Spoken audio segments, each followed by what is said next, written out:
बिस्मिल्लाहिर्रहमानिर्रहीम। अस्सलाम वालेकुम स्टूडेंट्स। लास्ट लेक्चर की आपको समझ आ गई होगी उम्मीद है जी। अब हम नेक्स्ट करेंगे स्टूडेंट्स। हम पढ़े थे बस इंटरकनेक्शन। बस इंटरकनेक्शन हमने देखा था कि कंप्यूटर सिस्टम में एक कॉम्बिनेशन ऑफ वायर्स है जिसके ज़रिए से इंटरनल कम्युनिकेशन होती है। कंप्यूटर में डिफरेंट कंपोनेंट्स आपस में बस इंटरकनेक्शन के ज़रिए से कम्युनिकेट करते हैं। इसमें हमने देखा था कि टू टाइप ऑफ बसेस हैं, सिस्टम बस और एक्सपेंशन बस। सिस्टम बस सीपीयू को मेन मेमोरी से मिलाती है और एक्सपेंशन बस सीपीयू को पेरिफेरल डिवाइसेस से मिलाती है। सिस्टम बस की आगे से 3 टाइप्स देखी हमने, एड्रेस बस, कंट्रोल बस और डाटा बस। डाटा बस हमने देखा, डाटा बस वो बस है जिसके ज़रिए से डाटा कम्युनिकेट किया जाता है, डाटा एक जगह से दूसरी जगह लेके जाया जाता है। एड्रेस बस हमने देखा कि कंप्यूटर सिस्टम में हर कंपोनेंट का एक एड्रेस है और उस एड्रेस तक जब आपने कोई चीज़ डाटा भेजना है या डाटा सीपीयू ने वहाँ से लेके आना है तो एड्रेस बस पे उसका एड्रेस मेंशन किया जाता है। कंट्रोल बस आज हम देखेंगे। Control bus is use to transmit different commands और कंट्रोल सिग्नल्स। स्टूडेंट्स, जैसे नाम से जाहिर है कंट्रोल बस जो है वो कंट्रोल करेगी सारी कम्युनिकेशन को। डिफरेंट कमांड्स के डाटा जो है वो डाटा बस पे होगा, एड्रेस बस पे उसका एड्रेस होगा। अब उस एड्रेस से डाटा रीड करना है या राइट करना है ये कंट्रोल बस बताएगी हमें। ये वाले जो सिग्नल्स हैं ये कंट्रोल बस पे होंगे। Suppose CPU wants to read data from main memory, it will use control bus to send the memory read command to the main memory of computer. ठीक है, देखिए अगर सीपीयू ने डाटा रीड करना है for example तो data address bus पे address होगा कि इस एड्रेस से डाटा लेकर आओ और वो डाटा बस पे रख दिया जाएगा। और अब कंट्रोल बस पे कमांड होगी कि रीड करना है या राइट करना है। ठीक है, इस तरह के जो सिग्नल्स हैं ये कंट्रोल बस पे होंगे। The control bus is used to transmit control signals like acknowledgement। Acknowledgement वगैरह सेंड करने के लिए, acknowledgement का मतलब है कि मुझे डाटा मिल गया है, okay, data okay safely send हो गया है। इस तरह के जो सिग्नल्स होंगे वो कंट्रोल बस पे होंगे। Control signal contains timing information और कमांड सिग्नल्स। कंट्रोलिंग इंफॉर्मेशन में टाइमिंग इंफॉर्मेशन भी हो सकती है कि it specifies the time for which a device can use the address bus. Data and address bus के इतने टाइम के लिए डाटा बस और एड्रेस बस आपने यूज़ करनी है या फिर कोई ऑपरेशन परफॉर्म करना है उसकी कमांड्स हो सकती हैं। जी स्टूडेंट्स, नेक्स्ट देखें। नेक्स्ट हमने क्या देखना था इसका, CPU registers. What are CPU registers? Briefly describe special purpose registers. Register is a small high speed memory inside CPU. CPU के अंदर एक small memory है जिसको रजिस्टर कहते हैं। देखिए CPU ने मोस्टली ALU जैसे अरिथमेटिक लॉजिक यूनिट, तो उसने ज़्यादा अरिथमेटिक काम करने हैं या लॉजिक काम करने हैं।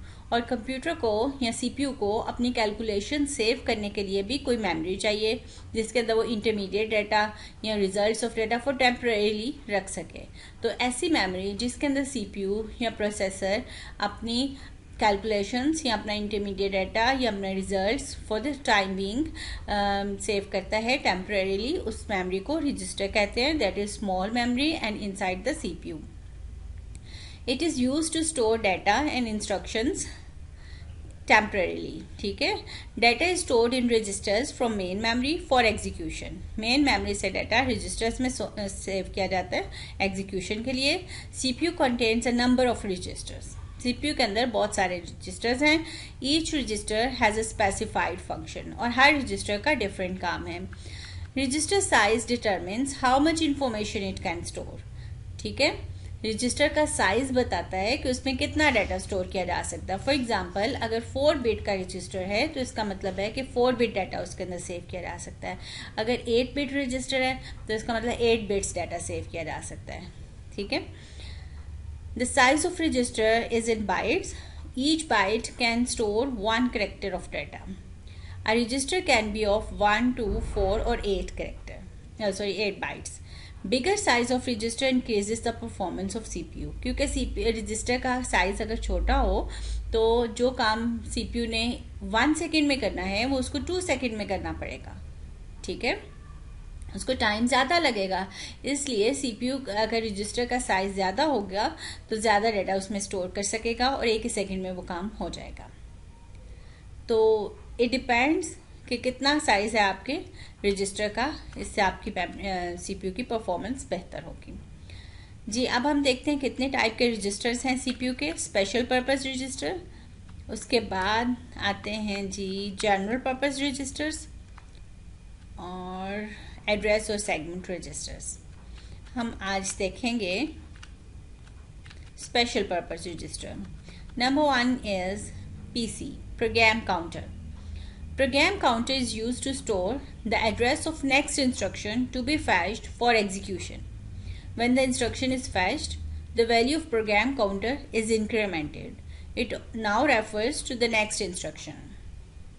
कुछ समझ आई? देखिए, प्रोग्राम काउंटर नेक्स्ट इंस्ट्रक्शन का एड्रेस सेव करता है, यानी अगली कौन सी इंस्ट्रक्शन लेकर आनी है हमने मेमोरी में। CPU जो है वो मेमोरी से इंस्ट्रक्शंस लेकर आ रहा है, मेमोरी में इंस्ट्रक्शंस होंगी और CPU उसको एग्जीक्यूट करेगा। तो मेमोरी से जो इंस्ट्रक्शंस हैं वो नंबर वाइज हैं, तो नेक्स्ट इंस्ट्रक्शन कौन सी लेकर आनी है उसका एड्रेस इसके अंदर होगा, ठीक है। अगली इंस्ट्रक्शन जो लेकर आनी है उसका एड्रेस, वो इंस्ट्रक्शन खुद नहीं, उसका एड्रेस इसके अंदर सेव होगा। व्हेन द इंस्ट्रक्शन इज फैच्ड, जब वो इंस्ट्रक्शन ले आई जाएगी तो प्रोग्राम काउंटर की वैल्यू 1+ हो जाएगी और now it will refer to the next instruction to be fetched, ठीक है। नेक्स्ट देखें instruction register IR। Instruction register is used to store fetched instruction. अब प्रोग्राम काउंटर ने जो नंबर हमें दिया हुआ है, जो एड्रेस दिया है कि इस एड्रेस से नेक्स्ट इंस्ट्रक्शन लेकर आनी है, वो इंस्ट्रक्शन जब हम CPU में लेकर आएंगे तो वो कहाँ पे रखनी है, वो इंस्ट्रक्शन रजिस्टर के अंदर होगी। समझ आ रही है? प्रोग्राम काउंटर में address of the next instruction, instruction register जैसे नाम से जाहिर है इसके अंदर इंस्ट्रक्शन पड़ी होगी जो हमने एग्जीक्यूट करनी है। Memory address register. Memory address register is used to store memory address being used by CPU.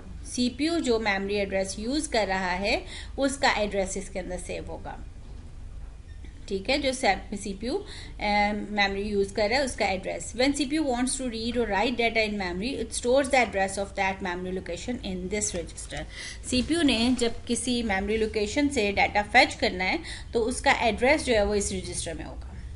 Memory address, जिस मेमोरी को यूज करना है उसने।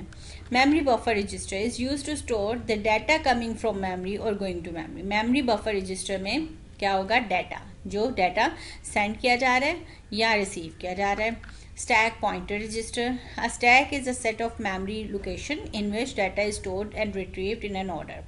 स्टैक कहते हैं बेटा एक इंस्ट्रक्शंस के सेट को, ठीक है। हम स्टैक कहते हैं ऐसे चीज़ों को स्टैक कह सकते हैं जिसमें तरतीब से डाटा रखा गया और तरतीब से ही निकालना है उसको। तो ऐसे इंस्ट्रक्शंस मेमोरी के अंदर जो पड़ी होती हैं स्टैक में, उनको जो ऑर्डर है this order is called last in first out, LIFO। ये लास्ट इन फर्स्ट आउट, ये जो सबसे आखिर में रखा गया है वो पहले निकाला जाएगा, तो इसको स्टैक कहेंगे हम। The data item stored at the top of the stack is retrieved before retrieving below it. जो स्टार्ट पे रखा गया है वो पहले निकाला जाएगा और बाद वाला जो है वो उसके बाद आएगा।